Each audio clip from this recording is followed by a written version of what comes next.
Hey guys, welcome back to part 2 of C32 here. If you guys haven't seen previous videos, definitely go check them out. Pretty much about done with the C32 with the 2 upgrades that we've been doing so far. And these are the last bits that I've told you guys that I'll be working on. This video, we're actually going to be installing the loop fuel rail. I'll show you guys how everything fits. If you guys are actually interested in picking up the looped fuel rail from Moscow Supercharge, you guys can go ahead and do that. I have a discount code as well. But first thing is first, we've got a lot we need to take out. Actually, probably not a lot. We've got the crossovers to take out. Once we take the crossovers off, we should be able to access the fuel rail, get to the injectors, get them hooked on here. All right, so these crossovers, I've never taken them off before. I've only installed them.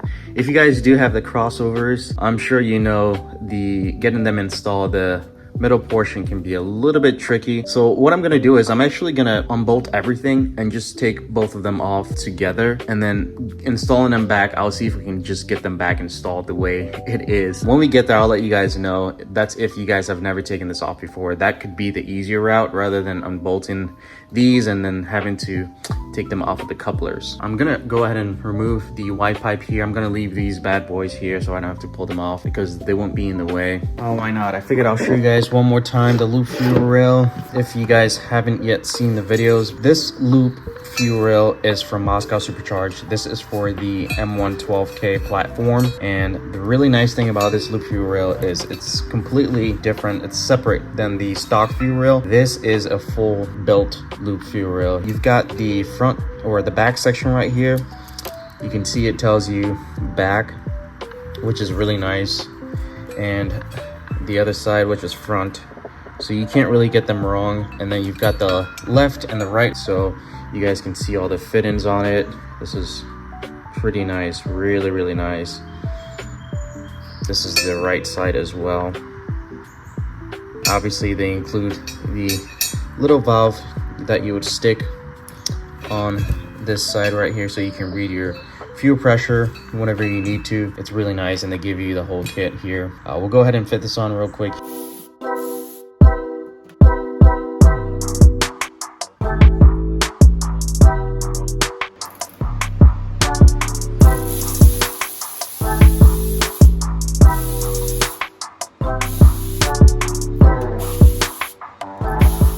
So back here, there is a 7mm bolt holding on to the crossovers.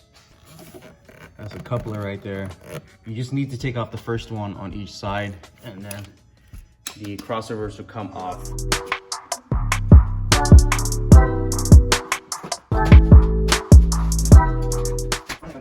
It is a lot easier if you do it this way. Man, I gotta say, this thing is clean. There's literally no oil. In the past, I would see some oil residue here, but with the crossovers, wow, very clean. There's 2 bolts right here.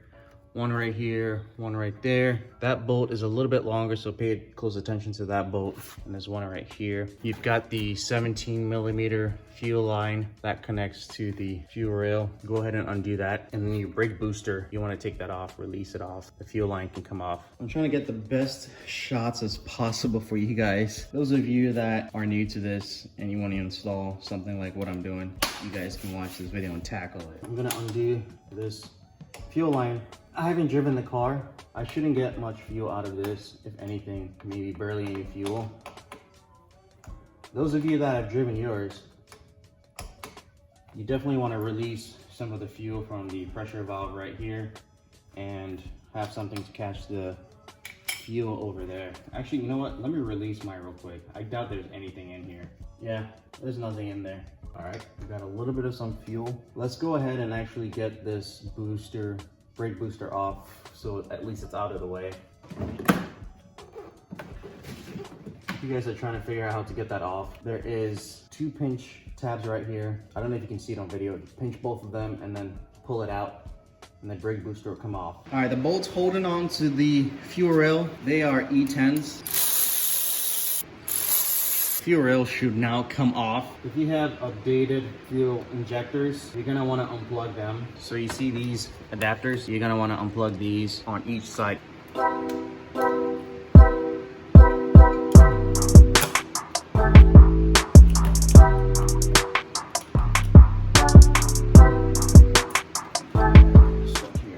you guys to quickly pay attention to which injectors you're taking out before transferring them over to the new fuel rail. You've got the right side, which obviously is the passenger side on the car, because you've got the pressure port right here. Your pressure port on this side is on the passenger side of the car. So if you flip them over, these are going to go on the right side. So I'm gonna tackle the right side first. Working on it this way, it being flipped. Obviously the part that is flat this way is gonna be flat facing this way because it's upside down. But you guys know exactly what I mean. I just want you guys to pay attention so you don't have to take them off and then have to put them back on again. So you guys are probably wondering, how do I take these injectors off?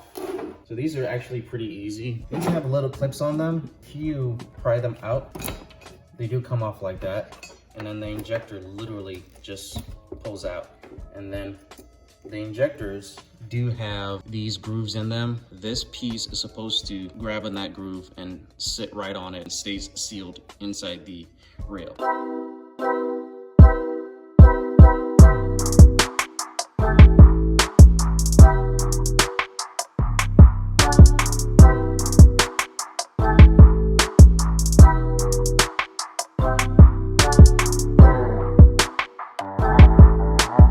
Check it out. That's how everything is supposed to look like. Before I forget, we got to put this little piece in the pressure port. It's pretty simple to do. I'll show you guys real quick. The tool itself, you can't get it wrong. So the tool has this little groove in here, pretty much matches where the piece is supposed to go on. So what we're gonna do is take this and stick it in there. And then you wanna take this and hand tighten it. You don't have to tighten it hard until it feels snug, and then just turn it a bit. You don't want to over tighten it, because if you over tighten it, the gasket on there is gonna degrade and you might get fuel spilling out. Let me get my cover that actually blocks this off, and it fits perfectly on there. So you don't have to get a new cover for it. Easiest thing to do first, like I said, is to actually get the fuel rail in its pocket. Actually, before I get it in its pocket, connect all these connectors on there. And we gotta do this side. All right. That is pushed in nicely. All right, what I'm gonna do next is connect the fuel hose on the actual fuel rail.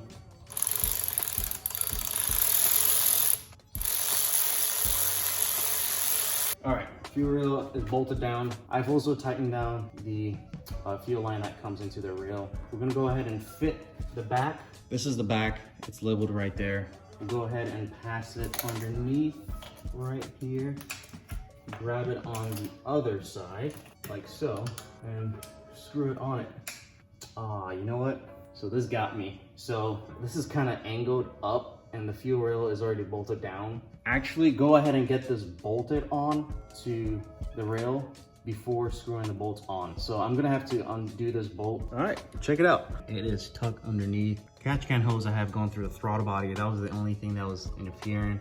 Just make sure it's tucked underneath so you can plug it back in, and also the brake booster on this side as well.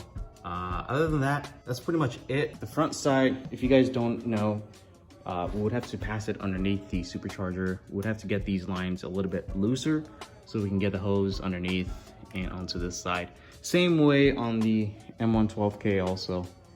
Oh, M113K. All right, so I had to do a little bit of some looking on this because I couldn't get it to initially fit the way I thought it should fit. So the M112, you can actually go from the front. You can just run it from right here, from the front here. It should fit in between here, and then you would have one side right here. And if you look down here, that wire harness right there, you want to loop it right underneath of it. So you're gonna have it going through underneath here, and it's gonna go back here. Pay attention to this plug right here. You don't want to break it. It is, I think, your water thermostat. Pay attention to that. Go underneath that wire and harness, and right when you go underneath, it's gonna stick out and you can connect it right there. That's how you would fit the front. It clears the pulleys. M112K or M113K, you have to take this off and route it underneath the supercharger. This one, you don't have to do it at all. I took the pulley off. This is a lot better view for you guys, so you guys actually could see it. But actually, it's easier also if you take your pulley off. If you don't want to take it off, you don't have to. See, it's tucked all the way underneath right there. I've already sent some pressure into the rail, and I'm getting pressure out of here, or fuel is coming out of here, and nothing is leaking. Next, what we're gonna do is put the surge tanks back on. All right, you guys, so we are all done with the installation. The crossovers, these couplers would have to be moved to either one side. Get the surge tank one side installed, go ahead and push them over into the couplers, get the side installed, and that is how you would go about reinstalling them back up. If you guys want to install the couplers or move them, you want to use some dielectric grease or engine oil grease and just kind of lube it around it so the couplers can easily move around. Let's go ahead and do our first cold start.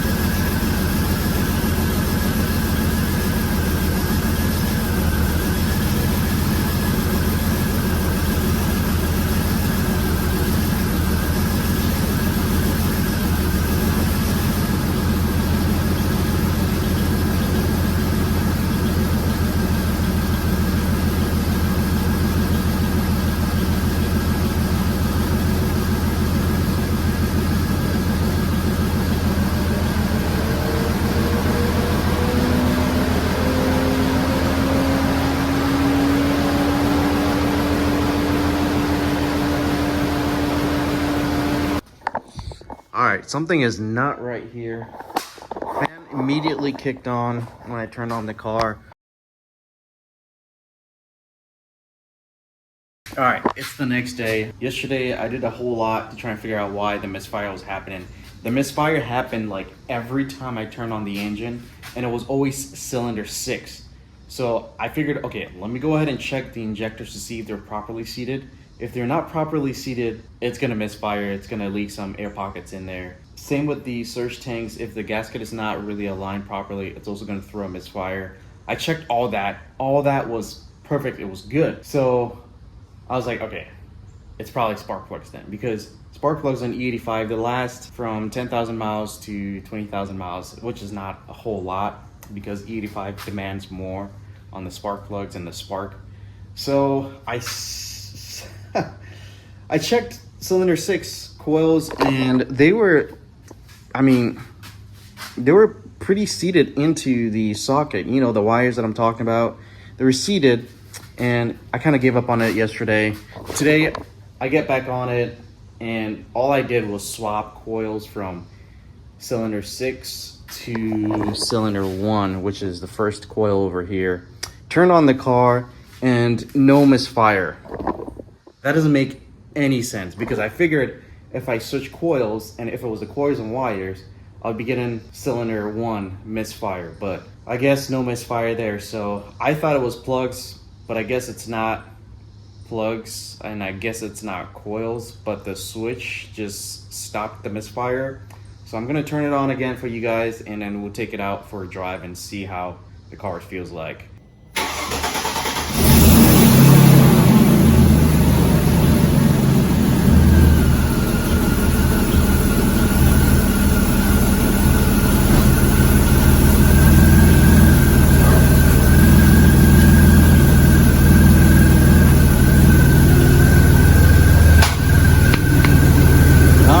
That sounds pretty healthy. It's a little shaky, but I'll take it out and see.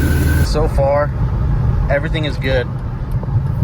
I need to do a pull first to guarantee me my ticket that it's all good to go.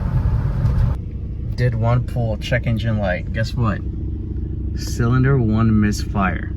So it is coils and wires. I gotta replace that coil and wire. Spark plugs are so good then. I am glad. I hate doing spark plugs on a M112K. You guys, I think we're all good now with the coils. There's no more misfiring anymore. I switched coils around and it's acting fine now. So I'll go ahead and do a few pulls and see. I've already done a pull already. It was all great. It was all good. Watch, it's probably gonna misfire on this pull right here. We'll do a second gear pull here shortly. All right, you guys ready?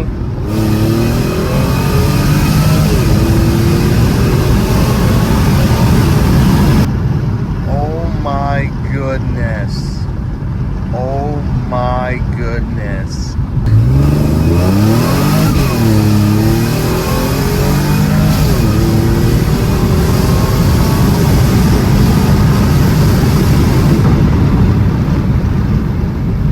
Wow, holy smokes. This 63 millimeter pulley that is on here is crazy. Oh, this is gonna be crazy in the winter when it's cold outside. Let me pause this music. I forgot I had music going on.